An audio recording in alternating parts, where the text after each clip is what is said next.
చదవటాలు, ఉద్యోగాలు, కష్టపడి పనిచేయటాలు ఎందుకు?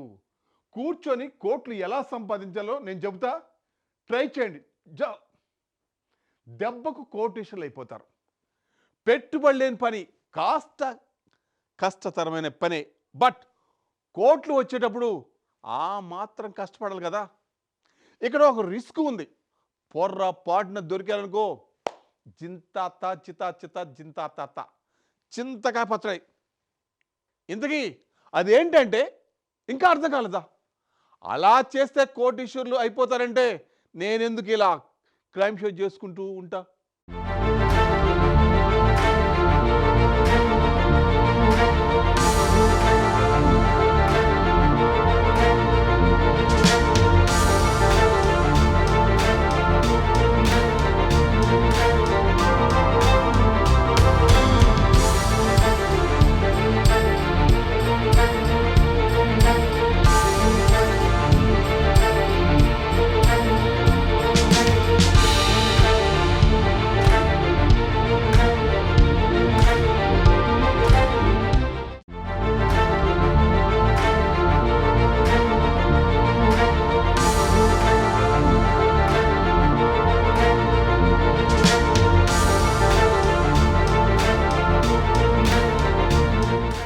మంచిర్యాల జిల్లా చెన్నూరు మండలం కన్నెపల్లి గ్రామంలో ఓ పాడుబడ్డ ఇంట్లో క్షుద్ర పూజల తంతు కలకలం రేపింది. పసుపు, కుంకుమ, నిమ్మకాయలతో క్షుద్ర పూజలు చేస్తుండడం గమనించిన స్థానికులు పోలీసులకు సమాచారం ఇచ్చారు. ఈ ముచ్చట తెలియని దుండగులు గుట్టుగా గుప్త నిధుల తవ్వకాలు నిర్వహించారు.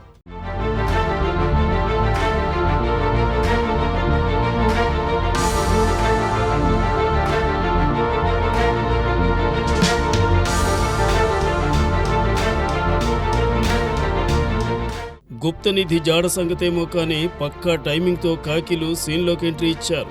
ఇల్లంతా పసుపు, కుంకుమ, నిమ్మకాయలతో క్షుద్ర పూజల సీన్ కంటపడింది.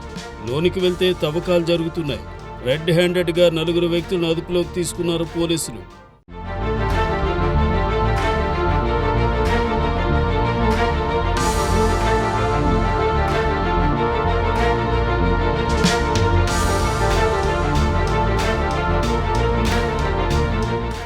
వారి వద్ద నుండి 6 సెల్ ఫోన్లు, ఒక ఆటో, తవ్వకానికి ఉపయోగించిన పనిముట్లను పోలీసులు స్వాధీనం చేసుకున్నారు. ఆరా తీస్తే గుప్తనిధి అన్వేషణ వ్యవహారం బయటపడింది. పోలీసుల రాకడను పసిగట్టిన ఇంటి యజమాని మహేష్తో పాటు మరో 2 వ్యక్తులు ఎస్కేప్ అయ్యారు.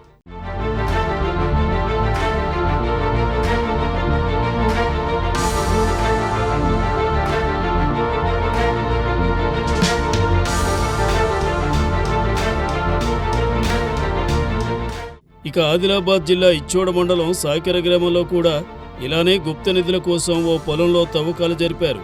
స్థానికులు అడ్డుకోవడంతో గుప్తనిధి ముఠా పరారైంది.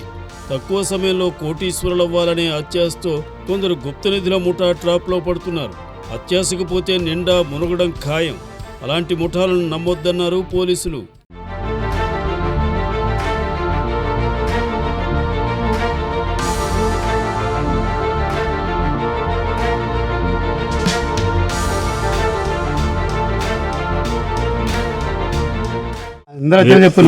ఏడుగురం సార్. ఎవరెవరు?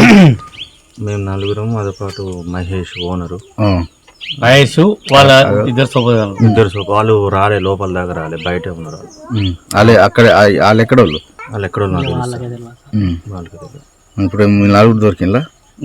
3 వారిపోయినా? అవును సార్.